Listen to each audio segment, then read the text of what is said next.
everyone, Kristina here. Welcome to day 14 of the holiday card series for 2018. Before I get into today's card, I want to let you guys know about a new holiday card class at onlinecardclasses.com that I'm teaching with Jennifer McGuire. We just announced it over the weekend, and there's a whole list of amazing guest artists that are joining us for class. This class is all about clean and simple holiday cards that are easy to mass produce and that really pack a lot of punch and have some awesome style to them. So if you want to take that class, I'll have a link down below. And also I'm giving away 3 spots in the class. So if you want to be entered into the giveaway to win a free spot in class, just click on the link down below that's for my monthly giveaways, and you could possibly win a spot in class. So today's card features a stamp set, or a couple stamp sets, from Honeybee. So I was at an art retreat a few weeks ago, and I actually saw this stamp set in person by the person who designed it, and I was like, I need that stamp set. I need it. So thankfully, Melissa, the owner of Honeybee, was very kind enough to send the stamp set to me, and here I am making a card for you guys. Hope you guys enjoy, and let's get into it.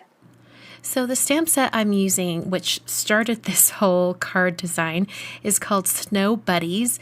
And not only does it have these really cute snowmen in it, but it also has all the accessories for the snowmen and then some bunnies and birds. So I'm going to be using mainly the snowmen today, but I will bring in one of the birds. I'm also using the Fa La La stamp set from Honeybee as my greeting. And I'm going to start out by doing a rough stamping of my card design so that I can get all the spacing just right. So I've got my greeting on there, and I also have the 3 snowmen. Now this greeting, if you're looking at the final card, you're wondering, why did the greeting have to move?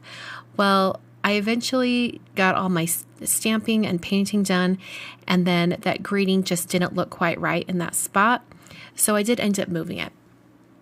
Anyway, so I'm moving on. I'm stamping all the little accessories on the snowman and also the little bird on top of that middle snowman. And then I'm going to take the elements that need to be masked, and I'm going to stamp those first. These are the elements that intersect with lines of the snowman. So I'm going to create paper masks for them to protect the interior areas of these images so that when I stamp the snowman, it won't overlap. So I've stamped each one of those in some black ink onto masking paper, and then I fussy cut around each image so that I can place it on my card design here in a minute. So I'm using some watercolor paper today. This is Arches cold press watercolor paper, and I'm going to be creating a 5x7 card. So I had a scrap of watercolor paper that was exactly 7 inches wide. So I just had it 7 inches wide by about 5.5 tall because I'm going to be putting some tape around the edges and I wanted a little bit more room. Normally I would have the dimension of the watercolor paper be 7.5, but since I was using a scrap of watercolor paper, I just went with 7. So I stamped those 4 images, and then I put the masks on top. This is going to protect those areas like I mentioned before. And then I'll go ahead and stamp all 3 snowmen. The black ink I'm using today is a VersaFine Onyx Black. It's a pigment ink, and it's fantastic for stamping on watercolor paper when you're going to paint over the top because it's waterproof and it won't smear or smudge. Now, because the watercolor paper is textured, it was a good idea to stamp the images twice so that I could get really solid black lines. And I did that with all of the images except for when I stamped the arms. And at the end of the video, you'll be able to see the difference in what was stamped twice and what was stamped only once. And I'll point that out too when we get there. So I stamped all the arms and the little bird on top. In fact, I changed which bird I used because I wanted to use this a little bit taller bird instead.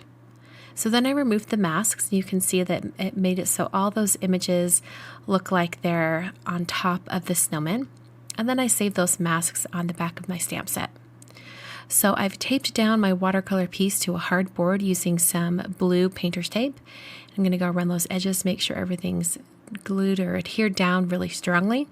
And then I'm going to be using some watercolor paints today. I'm using my Magella Mission Gold watercolor set, and I'm just going to paint the snowman, and I'm also going to paint the background sky. And I'm going to turn on some Christmas music so that you can enjoy the painting. I'll be back in just a few more minutes to finish up the card.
wanted to create a snow scene above these snowmen, so I'm going to be splattering some white gouache on top, and to protect the snowmen that are already painted, I decided to just use my kind of rough stamped card design, and I cut that out and then I placed it on top, and I'm just going to have those areas protect the painting while I splatter on some white gouache. So I'm going to take a little tiny dollop of this white paint, and I'll add a little bit of water using a paintbrush, just so that it's thin enough that I can splatter it. And then I'll run it off the edge of this acrylic block and splatter on some dots. It's a really fast way to get some snow falling. And I find doing it this way that I have a lot more control over where that splatter goes, so that I don't have it speckling my entire work area. So I wanted to add a few more snowflakes just closer to the snowman. So I'm drawing these on with my paintbrush, just dropping a little bit of paint down, drawing a little circle. After that was dry, I moved on to the greeting, and I kind of played around with where the greeting would be placed. I realized that with the dimension of my watercolor piece here, that if I tried to put the greeting directly above that middle snowman where the bird is, that it would be too high, and then my card wouldn't fit on a my design wouldn't fit on a 5x7 card base. So I moved the greeting off to the side and kind of rearranged the words a little bit. And then I prepped that area with an anti-static powder tool and stamped the greeting in Versamark ink. And I stamped this twice just because I want a really solid image. Just like when I stamped the images in black and I needed to stamp them twice, I already know that because of the texture of this watercolor paper that I would need to stamp the greeting twice as well. So I sprinkled on some gold embossing powder. This is the color Gilded from Brutus Monroe. And then I used my heat tool to heat set this until it was smooth and melted and gives it some nice metallic gold shine. I adhered my watercolor piece to a 5x7 card base using some foam tape. And I just placed this on, and because I had some weird dimensions going on trying to make sure I fit that greeting on there, it was cut a little bit short on the side. So after I have it on my card base, I'm going to take my paper trimmer and just trim off, it was a little over 1/8 of an inch, just to square that up so it's more even all around. So you notice that those arms on the snowman are quite a bit lighter. That's because I only stamped those once. So to finish off the card, I used a black pen and went over all of those arms. And this just makes them look, makes them not stand out, basically, compared to all the other black lines on the stamped images. And that finishes up the entire card for day 14. I really love how that card turned out, even though I did have some dimension issues there and I had to change up my design. I really love how it turned out in the end. Before you go, don't forget to subscribe and hit that notification bell so you never miss one of my holiday card series videos again. And also hit that thumbs up. That lets me know you liked this video and you want to see more like it. If you want to share it with a friend, hit that share button. And on screen, I've got 2 more videos for you to check out. These are the day 14 videos for the years 2017 and 2016. And if you want to see the day 14 videos for even more years in the past, I'll have those listed down below in the video description. Thanks so much for watching, and I'll see you guys on Wednesday for day 15.